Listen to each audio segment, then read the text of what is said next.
The assembly rooms in Bath were bright with candles and loud with the kind of music that had no interest in being beautiful, only in keeping feet moving and gloves from resting too long in a single palm. Miriam stood near the far wall with her employer's wrap folded over her arm, watching a country dance she had no part in, wearing a gown the color of pewter that she had retrimmed twice, and that still looked, she supposed, exactly as it was. She had been in Bath 6 weeks. She had grown accustomed to standing at the edge of rooms. What she had not grown accustomed to, what she suspected she would never grow quite accustomed to, was the particular quality of stillness that moved through a crowded floor when someone important entered it. The way the music did not stop, but the people briefly did, their faces turning as flowers turn toward a source of warmth they had not expected. She felt the stillness before she found its cause. She felt it in the way the woman beside her drew a small breath and said nothing. She felt it in the way the dancers on the far side of the floor seemed to slow, half a beat behind the fiddle, as though the air had grown briefly thicker. She turned her head, and he was there. Michael Ashford, Duke of Ashford, stood inside the assembly room's main entrance, still wearing his traveling coat, his dark eyes scanning the floor with the systematic patience of a man who had come to find something specific and intended to locate it. He had ridden 32 miles. She could see that in the set of his jaw, in the dust at his boot heel that the doorman had not had time to brush away. His gaze moved across the dancers, across the card tables, across the cluster of matrons near the fire, and then it stopped. It stopped on her. Miriam did not move. She was quite certain in that moment that moving would be a kind of surrender to something she did not yet understand, and she had surrendered enough. She held her employer's wrap against her arm and waited, and she watched Michael cross the assembly room floor toward her with the deliberate, unhurried stride of a man who had made up his mind before he left home. She had not yet seen what he carried in his coat pocket. She would not see it until he reached her. That was when she understood that he had not stumbled upon her here. He had come looking. 6 months earlier, Miriam Hartley had arrived at Ashford Park on a Tuesday morning in early April, with a trunk, a smaller case, and a legal certainty that she was now the Duchess of Ashford. A circumstance she had understood intellectually for the 3 weeks since her wedding, and had not yet managed to feel as anything more than a particularly elaborate misfortune. The ceremony had been private, held in the chapel of the Hartley estate, on a gray morning with the solicitors present, and the register signed before anyone thought to light all the candles. The Duke of Ashford had been correct throughout, formal in the way that men are formal when they are performing the language of feeling, without any actual feeling present. He had said what was required. He had not said anything else. Her father had left £4,000 of debt against the Hartley estate, the kind of accumulated obligation that does not arrive at once but grows quietly in back rooms while the rest of the house continues its ordinary life. The 90 acres that backed the Hartley orchard were the only unentailed portion of the property, the single piece the estate trust could legally absorb. Michael Ashford's trust had held the note. The arrangement had been proposed by his solicitor, Mr. Graves, in language so measured, it took Miriam a full rereading of the letter to understand that what was being offered was not a loan's extension, but a marriage. Her mother had been dead 7 years. There was no one to ask whether this was the correct choice. She had signed. Ashford Park was larger than she had imagined, and more silent. The housekeeper, Mrs. Poole, met her in the entrance hall with a curtsy that was precisely correct and warm, in the way that precisely correct things rarely are, and showed her to rooms that overlooked the east garden, which was bare in April, but had, Mrs. Poole said in a voice that suggested she was offering something, a fine show of roses by June. Bye. Miriam thanked her, and stood at the window after she had gone, looking at the bare beds and the pale sky, and allowed herself to feel, once, the full weight of where she was and why she was here. And then she put it away with the deliberate care of a woman who has learned that grief left uncontained becomes a kind of paralysis. And she was not prepared to be paralyzed. Michael himself was seldom present. He managed the estate from his library with the efficiency of someone who had reduced living to a series of systems, each designed to require as little human variable as possible. He appeared at dinner when he was not in Taunton or London. He spoke about the estate's drainage, and the price of wheat, and the condition of the south pasture. He asked once whether her rooms were adequate. She said they were. He nodded, and returned to the drainage. Lady Constance arrived 9 days after Miriam, without announcement. She was a handsome woman in her middle 50s with the kind of posture that suggests it was never entirely comfortable, and the kind of eyes that had spent 40 years measuring rooms for their social content. She looked at Miriam in the entrance hall, with the polite, complete attention of a person cataloging everything and finding it wanting, and said, in a voice as pleasant as February, that she was glad to see her son had remembered his domestic obligations at least. When she said domestic obligations, the pause before the phrase was barely there. It was barely enough. Miriam heard it as clearly as she would have heard a door closing. Constance moved through Ashford Park with the authority of a woman who had been its mistress for 30 years and had not yet received sufficient reason to consider that role concluded. She rearranged the flowers in the blue drawing room. She spoke to the cook about menus. She received callers in the morning room as though the morning room were hers, which it had been, Miriam acknowledged, longer than it had been anyone else's. At dinner, 3 evenings into her visit, she looked across the table at Miriam with a smile of such refined sympathy that it was a moment before Miriam understood the sympathy was a weapon, and said that Michael had been so much sought after this past season, so very much the object of interest among certain excellent families, that the suddenness of his arrangement must have been, she imagined, rather a surprise to everyone concerned. She did not say to Miriam, she said to everyone concerned. The grammar was deliberate. Michael, at the head of the table, said nothing. He set down his wine glass with a care that was itself a kind of control, and he looked at the window, and Miriam watched his jaw tighten by the smallest degree, and thought, with a clarity that surprised her, that whatever his reasons for the silence, they were not simple indifference. She was not yet sure what they were.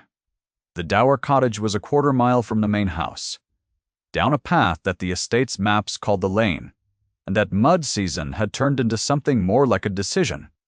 Miriam found it on her 3rd week when she was walking the kitchen garden's perimeter, and heard through the hedge the sound of a child coughing with the particular perseverance of a cough that has been going on for days and is no longer alarmed by its own existence. She went through the gap in the hedge. She knocked on the cottage door. A woman named Ruth, who was the dairyman's wife, and had been placed in the cottage temporarily because the dairy house needed rethatching, opened it with the expression of someone who has been waiting several days for anything to happen and had not expected it to be the Duchess. The child was 4 years old and had a fever that had been reducing slowly for 2 days. There was willow bark tea, which Ruth had prepared correctly, and a thin blanket, which Miriam went back to the house and replaced with 2 heavier ones from the linen press, without speaking to anyone about it. She returned the following afternoon, and the one after that, she brought broth from the kitchen with Mrs. Kent's. Poole's quiet cooperation, and read aloud from a small volume of fables that had been on the shelf in her own sitting room, because 4-year-olds with fevers need something to listen to that is not the sound of their own difficulty. She did not know he was watching. The library at Ashford Park occupied the east wing's ground floor, and its tall windows overlooked the path toward the dower cottage lane, which was also to say they overlooked the kitchen garden and the gap in the hedge through which a woman in a grey mantle might be seen to pass carrying something, at 2 o'clock on 3 consecutive afternoons. Miriam did not know this. She did not know that on the 2nd afternoon, the volume of estate accounts, open on the library desk, remained open at the same page for 40 minutes because the man seated before it had stopped reading. What she learned later was what Mrs. Poole told her on the 4th day. With a warmth that had by then become something like friendship, the little one was doing better. The fever had broken in the night. Ruth had sent a message to the house by way of the dairyman, and the message had reached, Mrs. Poole said with care, the right people. Miriam considered that, She thanked Mrs. Poole and said nothing further. On the evening of the same day, Michael came to dinner and looked at her across the table for a moment before he sat down. The briefest quality of assessment that was different from his usual management of the room, and said that Mrs. Poole spoke well of her with the tenants. Miriam said that Mrs. Poole was kind. He said that Mrs. Poole was, in his experience, accurate rather than kind. He picked up his fork. The conversation moved on. Miriam carried the distinction between kind and accurate back to her rooms and sat with it a long time. The difficulty with Miriam, as the gathering in the blue drawing room made clear on a Thursday in late May, was that she was difficult to diminish publicly without first making her conspicuous, and Lady Constance had been managing the social architecture of that difficulty for several weeks. She invited 12 callers, which was enough to create an audience without creating a crowd. She placed Miriam at the far end of the room near the window, which put her in good light but outside the natural conversation. Groupings. She invited Miss Dorothea Vane, which was the most pointed element of the afternoon, because Dorothea's presence in any room connected to Michael carried a decade of expectation with it, a comfortable social assumption that had been in circulation long enough that everyone present held it as known fact. Dorothea was 23 and extremely well-dressed, and had a way of moving through a room that communicated the entire architecture of her social position in a single glance. She sat beside Lady Constance with the settled ease of someone returning to a chair she had always considered hers, and she looked at Miriam with a consideration that was perfectly polite and entirely demolishing. Lady Constance steered the conversation toward Michael's management of the estate and its history, and then with a smoothness that Miriam would have admired under other circumstances toward the question of how a new mistress, who had had so little time to know the household, could be expected to manage its more demanding social obligations. She did not look at Miriam when she said it. That was the particular precision of it. The remark landed as a general observation, a concern for Ashford Park's standing. Untouchable. One worries, she said, turning to address the room at large, about the education required. The land, of course, provides its own foundation. Those who come to an estate through its land, rather than through its traditions, may need some time to acquire the rest. One of the women near the fire nodded. Another made a sound of sympathy. Miriam sat with her hands folded in her lap, and looked at the window beyond Lady Constance's shoulder, and thought with enormous precision about the 90 acres of Hartley orchard land, and what it had cost her to come here, and what it would cost her to answer, and what it would cost her not to, and she said, in a voice that she kept level, "An estate's traditions are its account of itself. I have found Ashford Park's account to be, in several respects, more generous than I expected." She did not specify the respects. She did not need to. Mrs. Fess Poole, seated to her left on a low chair in the capacity of household authority, looked at the middle distance with the expression of someone successfully concealing satisfaction. Lady Constance smiled. "How charming," she said. The pause before charming was the same pause that had preceded domestic obligations, and Miriam heard it the same way, and across the room she saw Michael, who had not been announced and whom she had not known was standing in the doorway, look at his mother with an expression she could not entirely read. He did not correct Lady Constance. He did not say anything. He looked from his mother to Miriam once, briefly, with the quality of attention she had first observed at the dinner table and had spent weeks trying to interpret correctly, and then he withdrew, and the afternoon continued. If you have found yourself watching this story with the particular tension of waiting for someone to finally say the thing that needs saying, you are not alone in that. Leave a comment below and tell us what moment struck you deepest. The story is not finished yet. 3 days after the drawing room gathering, on a Tuesday evening when the light outside had gone the color of old pewter, Miriam came downstairs for a book she had left in the small sitting room off the entrance hall. The library door was not quite closed. She heard Michael's voice first, measured and low, and then the answering voice of Mr. Graves, who had arrived that afternoon from London with papers regarding the estate trust's final settlement. She was not eavesdropping. She had no intention of eavesdropping. She was 3 steps past the door, almost to the sitting room, when she heard Michael say, with the calm of a man making a plain accounting of a plain fact, that the marriage had accomplished what the trust required. The 90 acres were absorbed. The debt against the Hartley name was cleared. The arrangement had been exactly what it was contracted to be. Mr. Graves said something she could not hear. Michael said, "I'm married for the land. Graves." The girl understood the terms. She stood in the corridor for a moment that seemed to occupy a great deal more time than it actually did. She was 24 years old, and she had been told this before, in different language, and in the language of silence and in the language of Lady Constance's precisely placed pauses, and she had managed to hold, somewhere below the level of certainty, the possibility that she was wrong, that the quality of attention she had been observing might mean something. Standing in the corridor, she understood that possibility had been a small, foolish kindness she had done herself, and she could not afford it anymore. She went back upstairs. She packed what she had brought, and what she had acquired in the weeks since, which was not much. She took nothing that had been Ashford Park's before she arrived. On the writing desk in her sitting room, she set down the small oval miniature of her mother that she had kept on the desk since her first day. The only thing she had placed in the room that was not functional, the single private declaration of what this room had meant to her, and she left it there. She did not leave a letter. A letter would have required her to explain herself, and she had no explanation to offer that would have made any difference.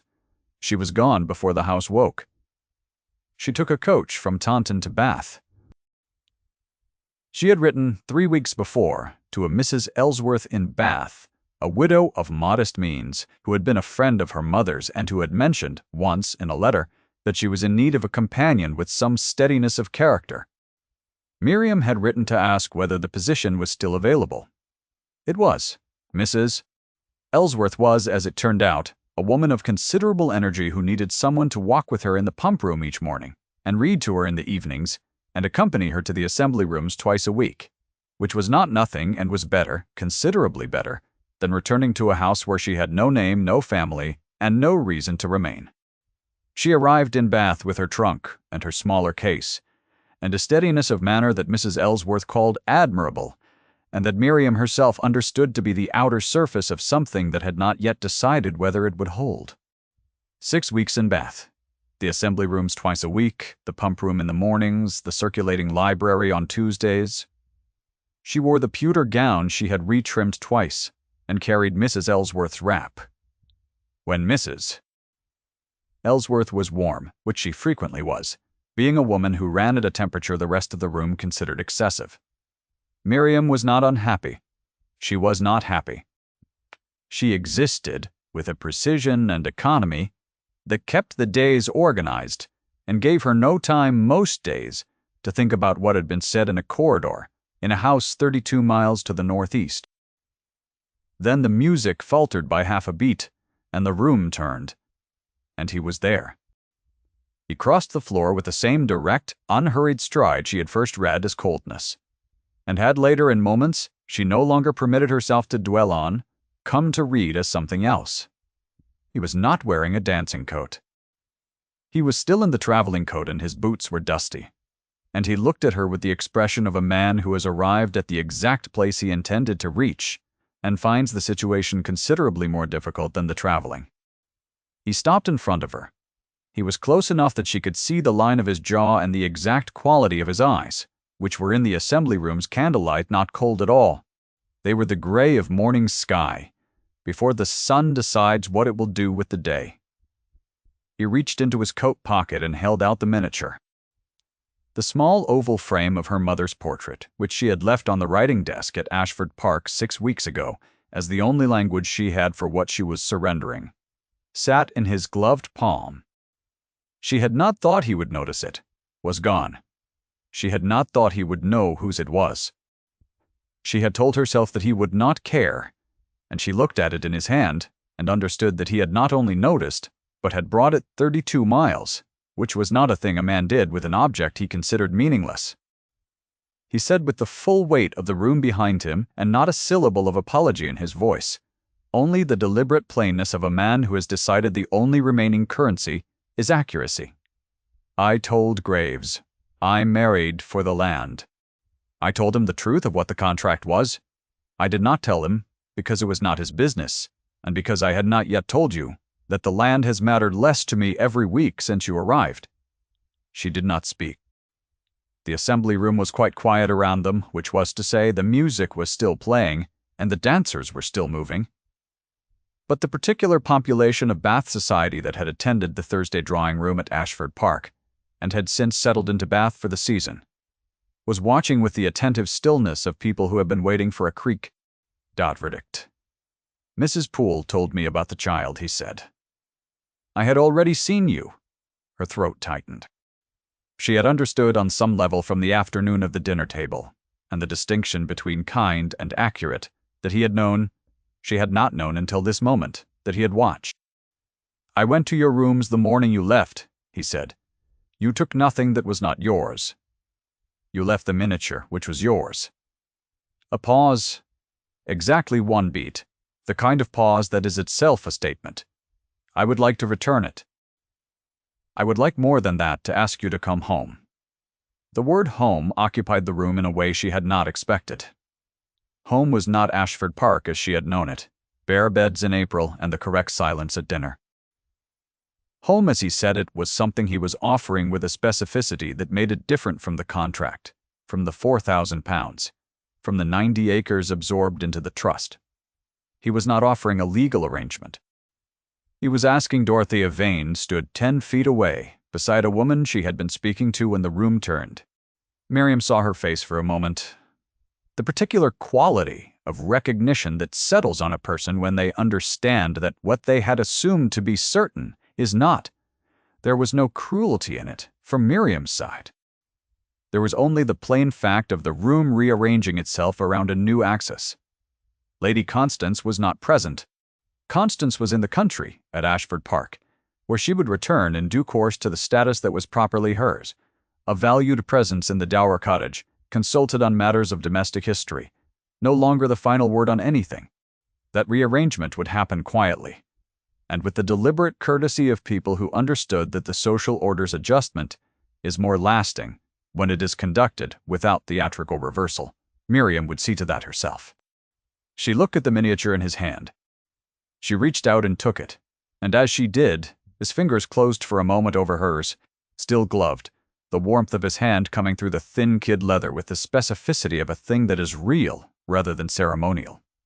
And she understood that the warmth had been there before, behind the discipline and the drainage reports and the correct silence at dinner, and that she had not been wrong about the quality of his attention. She had only been wrong about whether it could last. She said, "You drove 32 miles in a traveling coat to a public assembly." A faint alteration crossed his face, not quite a smile. Something in the vicinity of one, the first she had seen from him, carefully rationed, and therefore worth considerably more than a freely given one. The land, he said, was never the reason I came. The witnesses around them absorbed this in the quiet, particular way that Bath society absorbs things it intends to have a great deal to say about later, with visible stillness and with faces arranged into expressions of elaborate neutrality that concealed, she suspected, a considerable amount of satisfaction. The season's social arithmetic was already revising itself.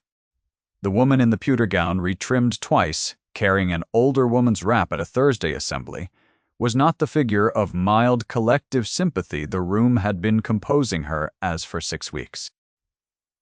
She was the Duchess of Ashford, who had left her husband's house of her own accord and been followed 32 miles by a duke in a traveling coat, which was a very different story, and one the room would clearly prefer. They left together, without excessive ceremony, and without looking back, which was the correct way to leave a room when you have been given what you came for, and the room is not the point.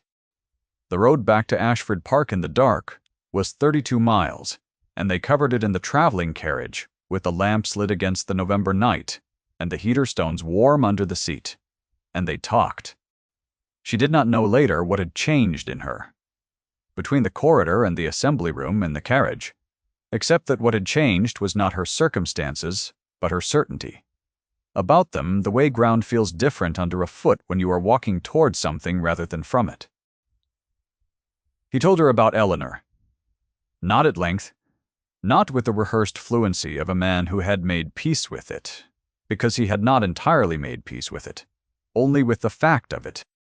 His first wife had been 21 years old when she died in childbed in the 3rd year of their marriage, and the child had been a son who had not lived past the night, and Michael had been 30 years old, and had managed his grief by managing the estate with a thoroughness that had, over the several years since, come to resemble a life. He said that the land had seemed, at the time, the only thing he could not lose by failing it. He said this without asking for sympathy, simply as a fact that explained other facts, in the manner of a man who had only recently understood that explaining himself was not the same as diminishing himself. She listened. She did not speak until he was finished. She said that she was sorry, meaning it with the plain fullness of someone who understands that an apology cannot reach backward far enough, but must be offered anyway. He looked at her in the carriage's lamplight for a moment, with the expression she had first seen at the dinner table and had spent weeks misreading, as assessment, and understood now to be something more private than that. "You went to the Dower cottage." 3 days running, he said. "I watched from the library window the 2nd day and the 3rd.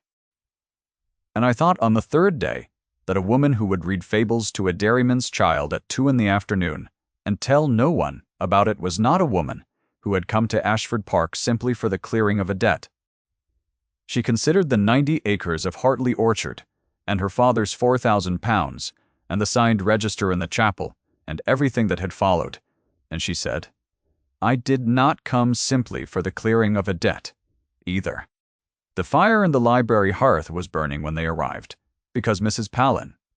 Poole had lit it when the Duke departed in the afternoon, and had kept it stoked through the evening with the quiet confidence of a woman who knew her household, and was unwilling to concede a cold outcome. She met them in the entrance hall with a curtsy, and a warmth that had long since stopped being precisely correct and become something more like loyalty, and said only that there was a cold supper laid in the dining room, and that she hoped the roads had been passable. Miriam thanked her. Mrs. Poole looked at the miniature in Miriam's hand, with a satisfaction she did not trouble to conceal, and went back to her domain. The first snow of November fell that night. Miriam stood at the library window in the early morning with a cup of tea that had gone slightly cool because she had been looking out at the east garden, longer than she intended, watching the snow cover the bare beds, with the patient accumulation of something that has been there before and knows its work. The roses would not show until June. Mrs. Poole had said so. She believed it in the way she had not believed it in April, because April she had been looking at the bare beds and thinking about everything they were not, and now she was looking at them and thinking about what they would be. Behind her on the writing desk where she had left it 6 weeks ago, the miniature stood in its oval frame. Her mother's face, quiet and composed, returned to the place Miriam had chosen for it in the first week of her marriage, as a private statement about what she intended to make of the life she had been given. The shelf beside the fireplace had changed. Eleanor's portrait, which had hung above the mantel since Miriam's arrival, had been moved in the weeks of her absence to the small alcove off the corridor, where Michael had placed it with care and a small vase of winter greenery on the table beneath it. He had not removed it. He had not erased it. He had given it a right place, which was the difference. She heard him come in. She did not turn immediately. She listened to the sound of the fire and the snow against the east window, and the particular quality of silence in a house that has decided, at last, that it is occupied. She set her cup on the ledge and turned. He was standing in the doorway of the library with his coat on, which meant he had already been out to the stable to check the stock in the snow, because that was the kind of man he was, and she had learned to read him, which was the thing she had been doing, she understood now, from the very first dinner. He looked at her across the room, with an expression that had no discipline left in it. The discipline had served its purpose, and they were past the place where it was needed. She thought of the £4,000, and the 90 acres, and the signed register, and the Tuesday morning in April, and the assembly room in Bath, and the 32 miles of November Road. and she thought that a great deal had been asked of her to arrive at this particular moment, and that the moment was worth the asking. Outside the library window, the snow came down over the rose beds, and the kitchen garden and the lane to the dower cottage, where a 4-year-old had recovered and a fever had broken, and a woman had read aloud to a child who was not hers because it was the right thing to do. And there had been no one watching, or so she had believed. She had been wrong about that. He crossed the room toward her. Not with the assembly room's formal deliberateness, but with the quieter purpose of a man walking toward the center of something he intended to stay in. And the fire crackled behind her, and the snow came down outside, and the miniature stood on the writing desk in the morning light, and Miriam Hartley, Duchess of Ashford, looked at the bare rose beds filling with white, and let herself without qualification be home. If this story moved you, leave a word below about the moment that stayed with you. There are more stories